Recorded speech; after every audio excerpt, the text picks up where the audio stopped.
Okay, so this is Robin the Generous Stitcher, and this software is not liking me trying to film my face. This is one of my subscribers said, "When are we going to see your face?" And so I'm trying to film, and this is the third. It's not the third Tuesday in April yet. Next week will be the third Tuesday that I have the ability to film. It doesn't usually happen. It's usually I have 2 Tuesdays to film per month, and so I pick whatever one is easiest. And this month I was able to do it soon, at the beginning of the month. So I thought, oh, let's do a bonus and let's see if this continues to film, because this is about when it stopped filming the last two times. So, so I want to thank everyone that has subscribed, people who have liked, people who have watched the whole thing. And so this Flosstube 4B will be the sparkly hour, which is what time it is in our house. And I'll put up a couple photos to show that we have a if I can do it right, western facing window, and you can see the sun is coming down, so I have to pull the blinds. If I'm home by myself, I keep them open and I stitch, or I read and enjoy the sunshine, the natural light. But if my husband's home, then I have to pull the blinds, because where it sits that way, where he sits that way, the sunlight hits him right in the eyes. So anyway, so I kind of wanted to share some stuff about Max and Willow, which I will get to at the end of the video, and show some pictures of them. And I hope, if I can edit it correctly, maybe a couple videos of Max and why this is the sparkly hour in our house and what he does. So anyway, I've only been working on one whip this entire month. I'm kind of getting tired of it, but I'm going to finish it. And the last 2 days I was supposed to stitch and finish off a good chunk of it, and I have not. But this is the nature bib that I'm working on.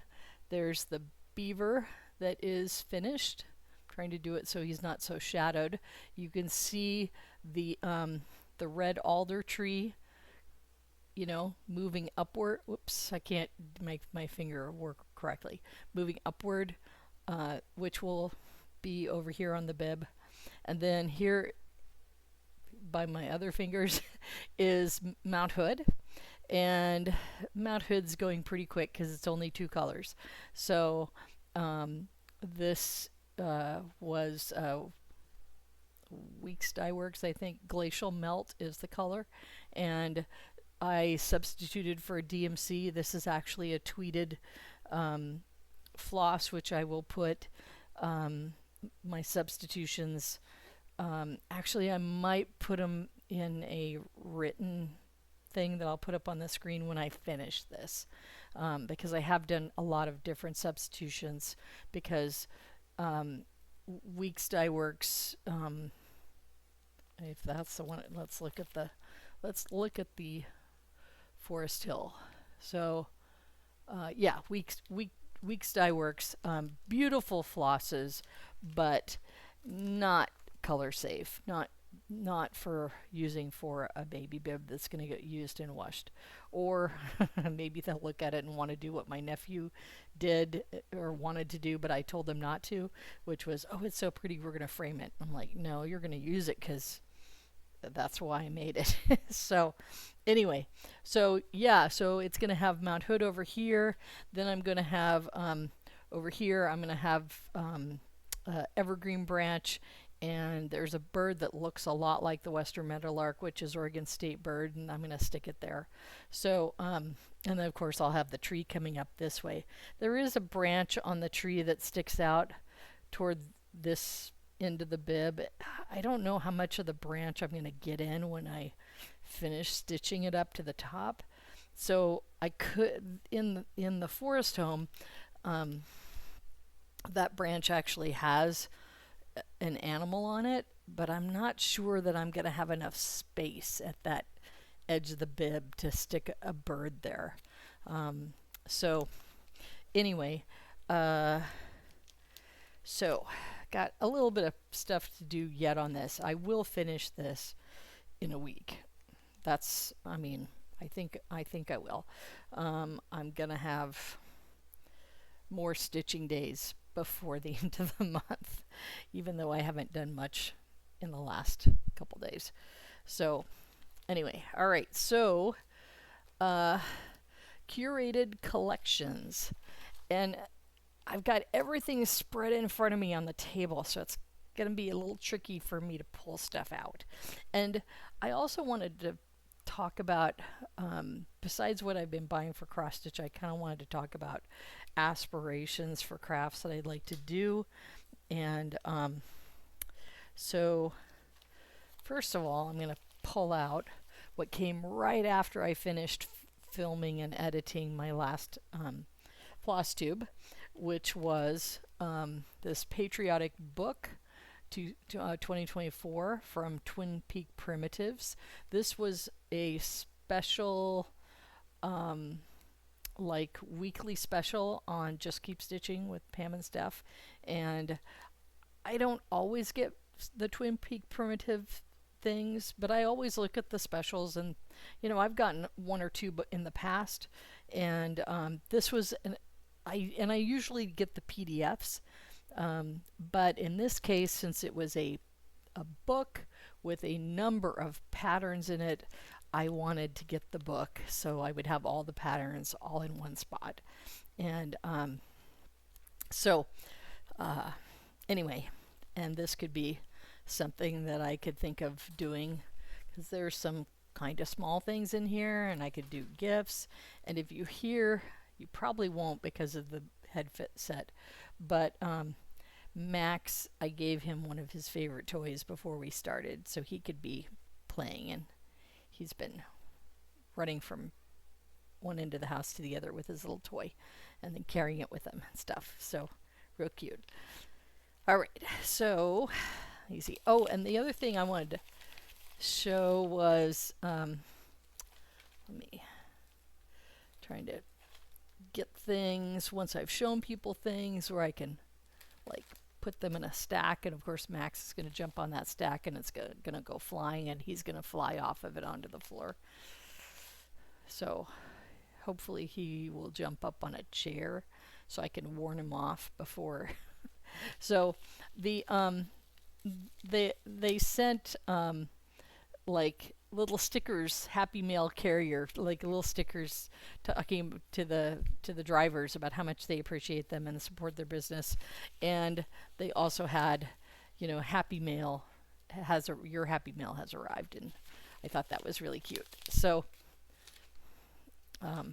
like I say, the other couple times I've gotten Twin Peak Primitives through the specials, or I've gone to the website and looked at stuff.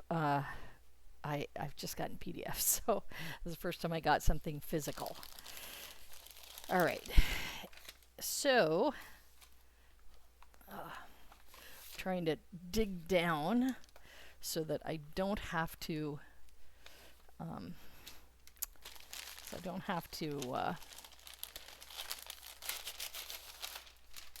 Okay, so last weekend was the third Saturday, which is the let me move my phone somewhere. Okay, we're right over here. Last weekend was the third Saturday of the month, which is when Acorns and Threads has free stitch for the Saturday. As long as the store's open, they have free stitch. And so I like to go up there and see my stitchy friends that live in the Portland area. And so I had several things that I had ordered, and then they had a 50% off or extreme clearance bin out on their sidewalk, which I had not anticipated. And I'm trying to see what was in, and then of course I saw some things on Flosstubes or that other people had been talking about. And I thought, ooh, those are nice.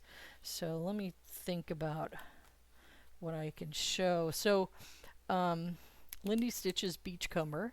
This was a exclusive for the Pacific Northwest Stitch Summit on 2022. I've seen it stitched by someone I was stitching next to during our third Saturday stitch, and I liked it. I think I kind of liked this model stitch on the cover more than I liked the colorway that my stitchy friend next to me was doing, but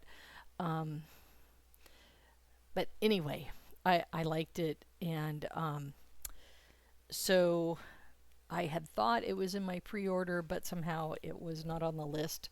So when they called me last week and said, "Hey, your stuff came in," I said, "Oh, did it include this?" Because this didn't come back from Nashville. At the time, it was released for Nashville, but it wasn't ready to ship out.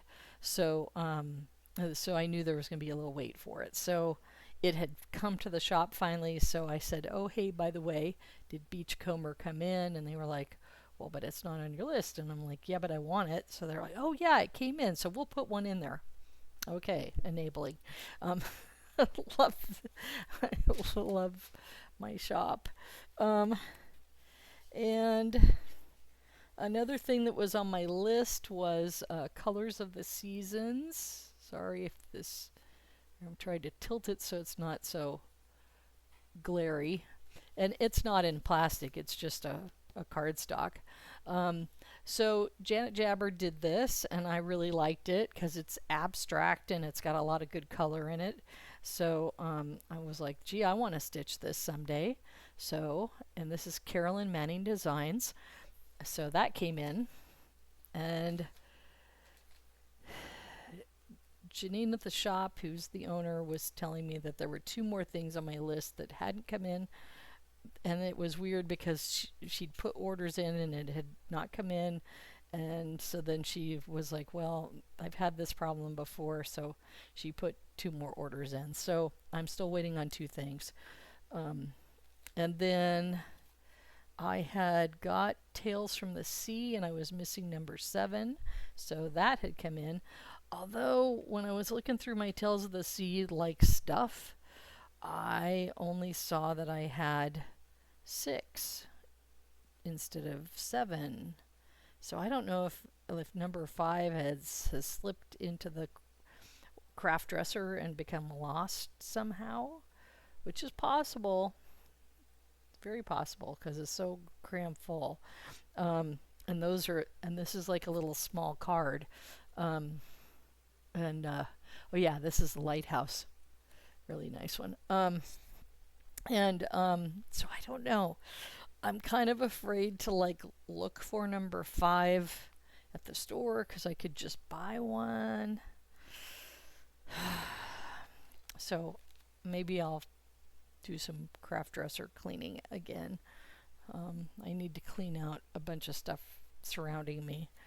And then I had seen Nikki's Creations. I think this is Nashville. Let me look at this other one. Is it? No, that was someone else's. So I think this is Liberty Kitty, and there, that's not too awfully bad. Sorry, my recording tally is right crossing over the Liberty Kitty, so I'm assuming you can see it, although I can't. So anyway, it's got a cat on it. It's cute. It's small. So that was also on my list. And then I was like, I don't know if I had seen this somewhere online or whether a friend of mine had mentioned it, but Ink Circles Thistle Crown. If I'm gonna well when I do this, I'm not gonna do the letters. I'm just gonna do this just thistle crown, um, which and someone saw me buy this at the shop, and they were like, oh, I really like that. I'm gonna have to get that sometime, you know. So I was enabling someone else. So and all right, there is another little couple stories about buying stuff. I got some more needles. I've got a little magnetic needle holder, and I carry it around with some of my cross stitch stuff. So when I was completely monogamous, I had one thing, and that thing was always that little needle holder was magnetic needle holder was always in the craft box that I was carrying around. But now I'm not quite as monogamous because I have things that I stitch with social people. I have a couple gifts I'm working on that are in different places. So I think I'm not sure where that magnetic needle holder is. There's about 3 different craft box kit type things around, like within reaching distance of me. It's in one of them. But anyway, some of the needles in there look like they've been broken off, and so I kind of thought, well, I may like clean house a bit and take out some pieces that look like they're partial, like they've been broken, and put them in my sharps container in the garage. And so anyway, these are 24 tapestry needles. I like this size, and they have a really you can't see here on my, but they have a really big eye, and so when I'm using those 3 strands, big eyes are important. So so anyway, this is just because I felt like I needed to you know, get a few more. So all right, I am going to show you the 3 things that were in the extreme 50% off or more, like stuff that was on a cart outside the shop that I saw as I was walking up to the shop and was like, oh no, more time to spend. So I and the funny thing was is I went up to the counter. I before I went into the shop, I went over to the annex where the classroom is, and I put my stuff on a chair, so I could come back and stitch. And then I went outside to the cart, and I went through the cart really quickly because I didn't want a lot of it was stuff that didn't appeal, but I did see 3 things that appealed. And one of these things, people saw it when I brought back when I went to stitch, and they were like, oh, you know, what'd you get? And oh my gosh, I really like that one. So this is the one that people really liked. So this is Coffee Talk and Pickle Barrel Designs. I have never heard of them, and lots of people liked, if I can do the right finger, this one. Lots of people liked the "You're the Sugar to My Coffee." I liked Coffee Doesn't Ask Silly Questions, Coffee Understands. Dutch Brothers, Coffee Understands. So this was the one that I and there's a lot of pink in it. I like pink. You know, maybe I would do this one here as a gift for somebody, but I would do that one for me. And then I saw this. This is Meridian Designs, Kristen the Arctic Ocean Mermaid.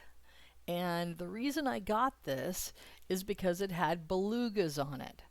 And my friend that I did the episode, what was it, number Um, three, no, not, yes, market squirrels.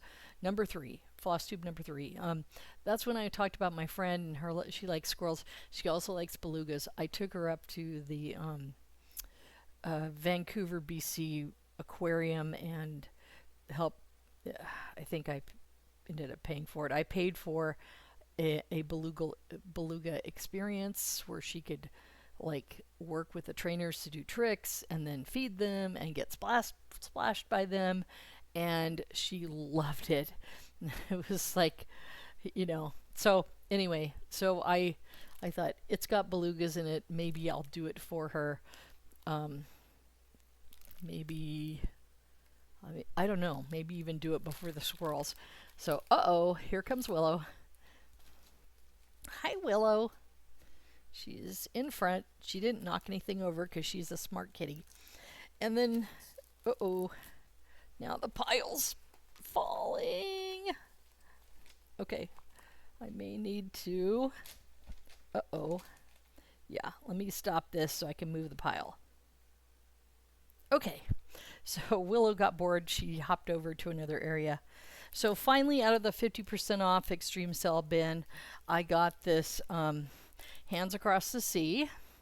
And this, I'm trying to hold it so it's not so glary. Eliza Johnson, 1828. This is very similar to the first sampler I ever bought, which was also Hands Across the Sea, which was A. Thomas, 1882, the Nellies. Okay, it has lilac on it and elephants. This one has lilac on it and peacocks. And so these, oh, and this one has an amazing red flower border. This one has an amazing pink flower border. So one of my complaints for samplers, besides they're all kind of like the same thing over and over, is that a lot of them are brown.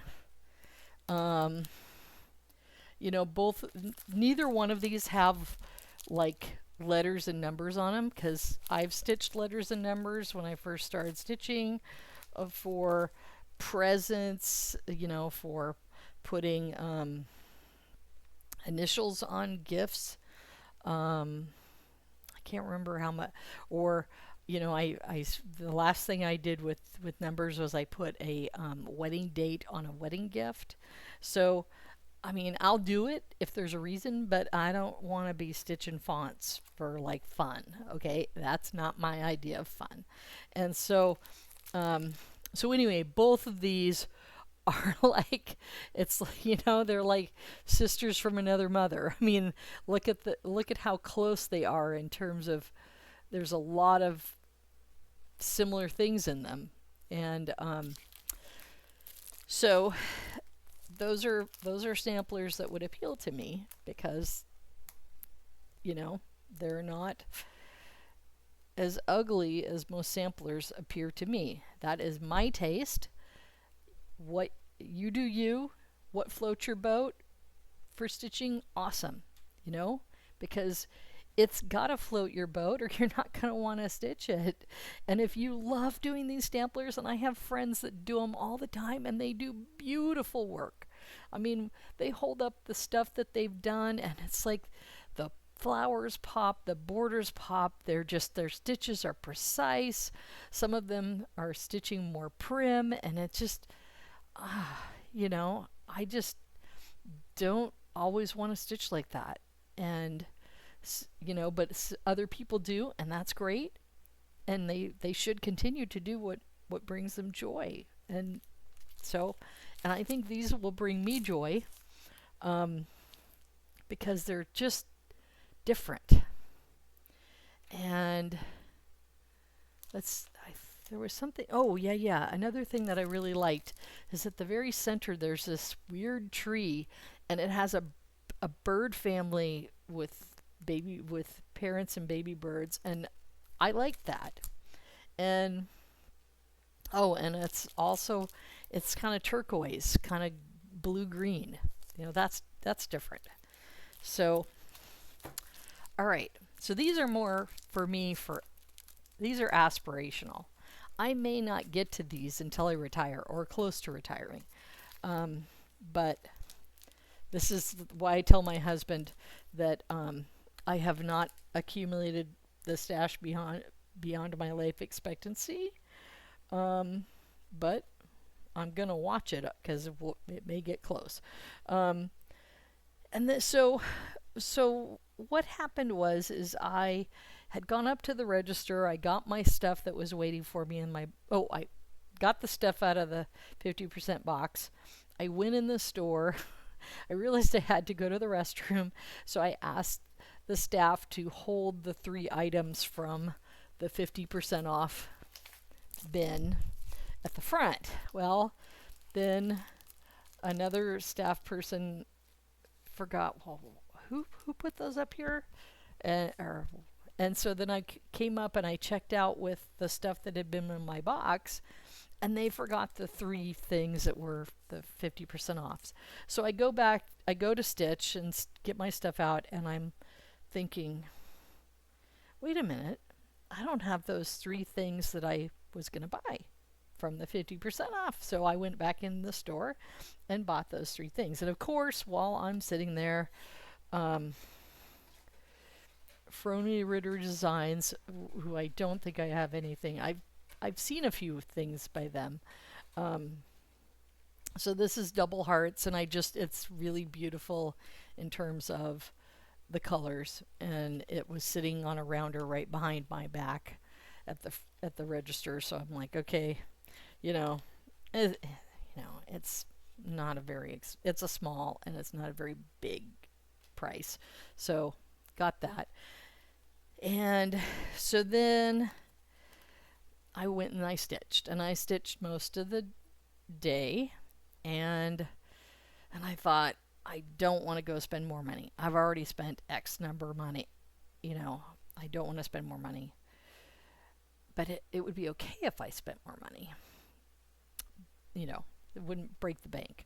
But so I'm stitching and I'm thinking, I'm not going to spend more money. I should not spend more money. I should spend money next month when I have another coupon for May. Because the store has a coupon book. And so I thought, but I could go see if, and I'm sure they have this. In fact, I think I saw it across the store when I was in there. I have this small. Just flash the screen. This was market release. I have this small that I really want to do, and I have 14 count Ada from my stash in the craft dresser.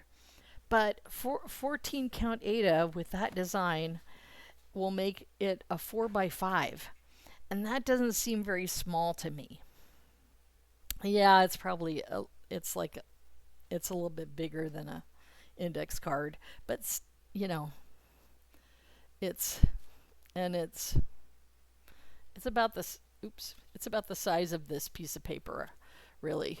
But I'm still thinking that's still not very small. I want to do it on a tinier count or a larger count, tinier weave fabric, and so I went in and I bought some black Ada. It's 18 count. I seriously thought that the stuff in my craft dresser was 18 or 16 or 18 count, because I've done 18 count stuff and I've done, smaller, larger count, smaller size stuff on black Ada. This is something that I know that I got that was like in a store and it was on like extreme discount, and it was like, oh, why not? So I did get a piece. It's 18 by 21, and so that means those little smalls are going to be really small, and I can do more than one because I want to do one for me and I want to do one for exchanging. So and the cost of this Ada wasn't very much. So, but then next, between the fabric area and the cash register, was hands-on design stuff, and don't have that much hands-on design patterns, but I really liked this stuff. And the first one I saw was Jack-o'-lantern Junction Farm. And this is their chalk art series. I think it was. So farmhouse chalk. So, and there's two smaller ones, but I really liked the farm, you know. And it has a cat, it has some goats, it has a chicken, two cats actually, and and two chickens and two goats. So, and a bunch of ghosts. So, I liked this and I thought, "Hey, since I have 15 by 18 inch piece of 14 count Ada, I could do this," which trying to see what the I was trying to see what the dimensions were. It gives the it gives the stitch count, but it doesn't give the I'll have to look that up. It gives the stitch count's kind of large actually, but anyway, I thought, okay, this is something I can use a 14 count Ada for, something that I'll like to do. And of course, besides the Halloween, I saw a Christmas design and some smalls that you need to buy special buttons with. Oops, this one. And you know, this one's I thought was funny because the chickens are like holding the wreaths and they're driving the reindeer, and so I'm not a big fan of chickens, but it looked fun. It looked funny, and I'm trying to remember if I have a friend who likes chickens. I'll bet I do. Just have to think about who that might be. But anyway, I like this too. So, and these are, this is not like a small, small design, but so maybe I won't be able to put it all on, put both of these on the full piece of 14 count Ada, but oh well. So that's what I bought, and while I was in the shop, one of our regular stitchers came around, and she had some needlepoint tapestries that an in-law had done, probably back in the 70s or 80s. And this one has a pansy sort of at 2 o'clock there. And I love pansies, and I want to do needlepoint eventually. And so I thought, okay, I buy pieces that for me are inspirational. So this one was sort of inspirational. And basically the person that came in with this is like, these were an in-laws. If people here at the shop don't want them, they're going to Goodwill. And I was like, okay, I'm going to rescue this piece. And I have a stitchy friend who does needlepoint, who's getting back into it. And so I have a small kit to do needlepoint that I got back when I was 25 years ago, when I was first starting to stitch, cross stitch, and thinking, okay, it's just little X's. Eventually I'll get bored. Or how hard is that? Eventually I'll move into something that's more challenging. And so I do have a larger kit that is probably like like a 8 by 10 or a 11 by 12 or some it's probably more square than that. And so that is like that's also pansies. And so I think this one I wanted to see if my friend would do a stitch along with me. Not this year probably, but some other time. in the future when I get that purple pansy angel piece done. It's going to take forever. And of course, back in those days, I also bought some crewel kits because it's pansies. And at one point, I got a embroidery just for different kinds of stitches. And of course, it's cat, so crafty cat. So that's my inspirational, aspirational things. And so I do have a video now of Max playing with the sparklies or wanting to play with the sparklies.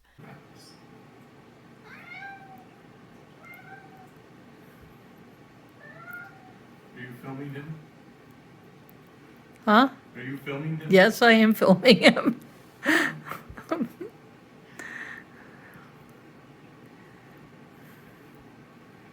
It's sparkly time.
Day when I have the windows open, the entire living room ceiling is covered with light and shadows. And Max gets up in very high places and he wants to jump and catch them. And he can't because they're just light. And they're on the ceiling. And if he jumped at them, he would fall on the floor. And that would not be good. So, but anyway, I kind of wanted to talk about Max and Willow because everybody they're beautiful cats and they're young cats, very active. They're a lot of fun. We laugh at them all the time, and so Max and Willow came from a Humane Society no-kill shelter, and we got them on Juneteenth weekend. And we were happy to get 2 cats because that meant 2 other cats could have their lives saved by the shelter. And Max is Willow's son. She came into the shelter heavily pregnant or having recently given birth. I wasn't sure from the paperwork. And so she had, I think, 6 kittens, and I mean, she's like this big. She's tiny. She's like the size of a football, like maybe even smaller than that. But Max was the 4th kitten that she had, and at the shelter they take the babies away from the moms because they want the moms to be adopted, and then they want the babies to be adopted, not at the same time and place and homes, because most people just can't take like a mom and all her kittens. I mean, that's why Willow ended up at the shelter, I think. And Willow got super depressed. Postpartum depression, and and all her babies are taken away, and her depression may have been close to life threatening, and so they realized they had to give at least one of her kittens back to her, and so they found her mama's boy, and they named the kittens after Norse gods, because Odin had a brother named Loki, and Odin was Max's original name given at the shelter. And I didn't mind that name. I mean, my husband and I are Scandinavian. I don't mind that. Um, and Max, because Willow is a Siamese mix and she has no pigment in her eyes, she has blue eyes. That's why they have blue eyes, is that there's no pigment, and so the light coming into the eye reflects back out blue wavelength, like water does. And so she has blue eyes, and so Max has these golden eyes that have kind of this kind of like almost like green turquoise centers. So, um, so he doesn't have really green eyes. He has sort of a weird mix because his mom couldn't give him any pigment to go in his eyes. And so they came home, and I will show a picture or two of them coming home. They came home and they ran from one end of the house to the other. And I had shut the bedroom doors because I thought that they should just run from the living room, dining room, kitchen, family room, and limit that. And so after they wore themselves out, running back and forth because they're stressed, they're in a new place, they don't know us, they don't trust us, because they don't know yet what we're going to be like and what kind of life they're going to have at our house. Um, and they've been in a enclosure that's basically kind of the surface area of my dining room table here, which is like about, you know, 3 by 2.5 or 3 by 2. I mean, it's not a very big space. It had some up and down, some vertical spaces, so they weren't right on top of each other. But, part of that, like at least a third of it, was taken up by the litter box and the food. And so they just like went ballistic. They just ran themselves ragged. And this was before we had the cat tree up. We had some cat scratch posts, and so when they started taking breaks because they were, panting and wearing themselves out, then I opened up our bedroom so they could explore in our bedroom and include that in the running path if they wanted to. And so, and Willow is a nervous biter, so we wanted to sleep with them, and we had the door open to the bedroom, but we discovered really quickly that Max is teething and Willow bites because she is nervous, and if she gets excited, she gets nervous. She gets excited because you're petting her, she bites. She gets mad because she's at the vet, she bites. It's like Hannibal Lecter when she goes to the vet. I don't like taking her to the vet because they put this mask over her entire head, and it upsets me about as much as it upsets her. And so anyway, I showed a picture of like the before and after of Max and Willow in a cat bed, and then the two of them recently in the same cat bed. And so I will show some more pictures of them. There is a picture of Max at the tip top of the. I went and bought the tallest cat tree I could find, and that was a good thing because they're both climbers, especially Willow. They get as high as they can get. Willow likes to get up on top of the. She likes to get up on top of the refrigerator. I found her up there sleeping one morning, and she looked really happy, all snuggled with on top of the pot holders, and so she also opens up the cupboard that's above the fridge, which I can kind of reach the edge of the cupboard, so I can open one of the cupboard doors, but I can't reach any of the other. I mean, no, I'm not. My arms don't go that far, and so she gets up there and she then she does what she does with these cabinets right here, is she gets inside of them. Which you know, she opens them, gets inside of them. Not this one, because that's got like my antique punch bowl and cups in there. But the other two have other things that she can not mess with. And, that it's not bad if she messes with. But she gets in these, and then she goes, if I can do it. I don't know if that came through the headset, but she like thumps on him and to bang them, and then either that's teasing Max because he can't get in there.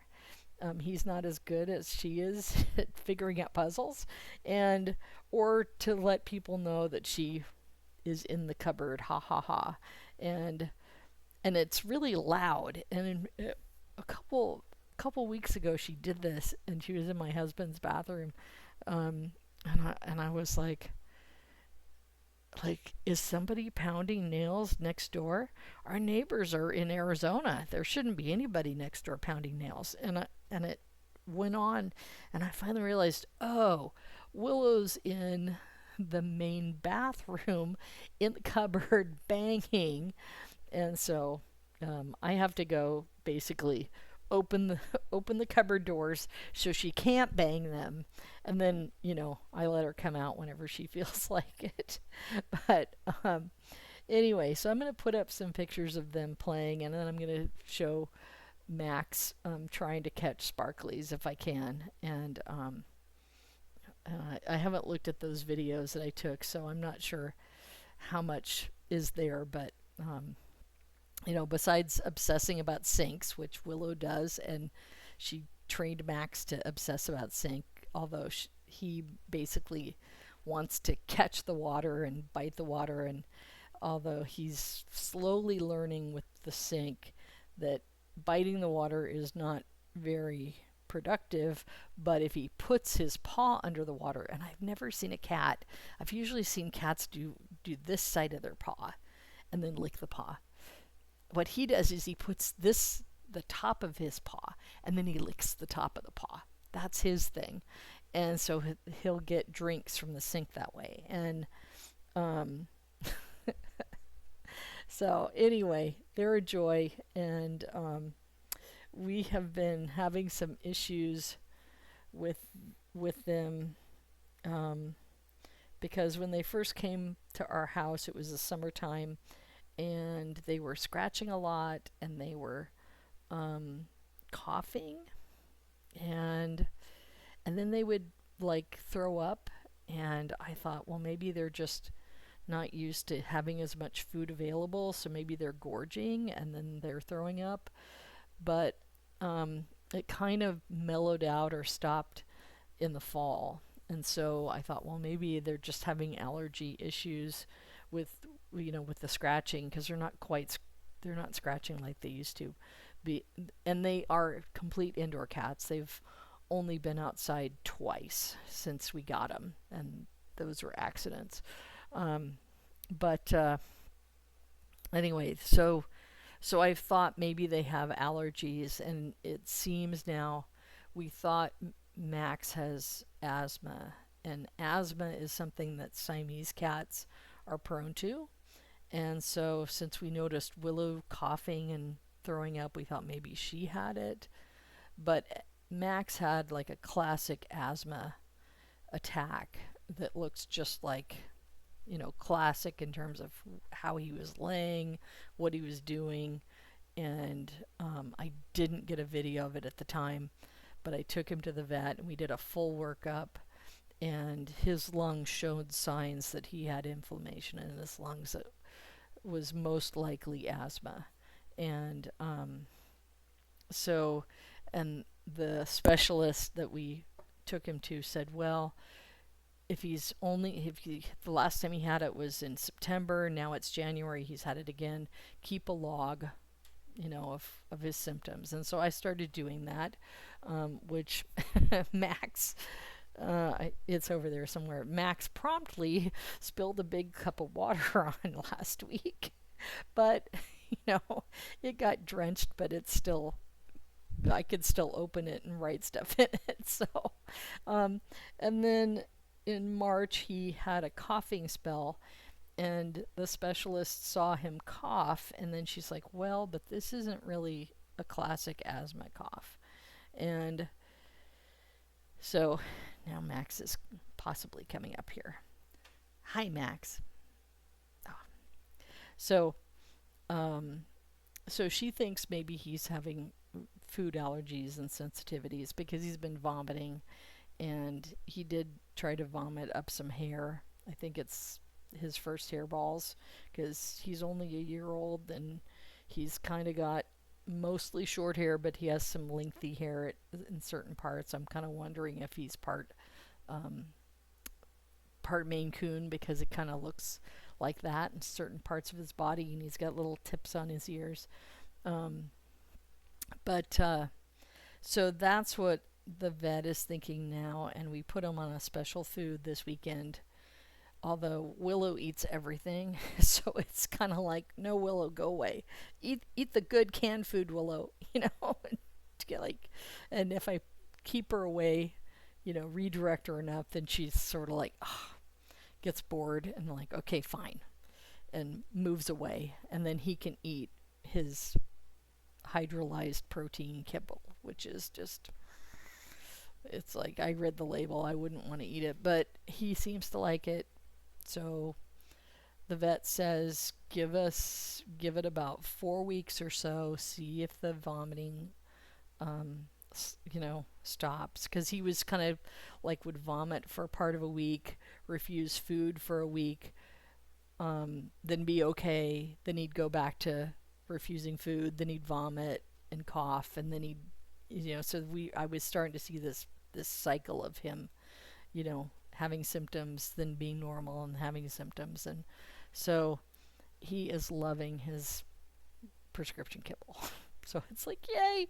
Um, and he's 10 pounds, and I want him to be his natural full size. I don't want him to be stunted because he is having problems with his food. And Willow, I think's probably put on a little bit of weight because when he refuses food, that means, oh, more for me. So, but she's still tiny, and she's just a little less. I can't feel her ribs, and I'm thinking, okay, then maybe it's time for you to not eat so much. But anyway, so I'll put the videos, I'll put the pictures, and I will make a regular Flosstube in a couple weeks. So thank you.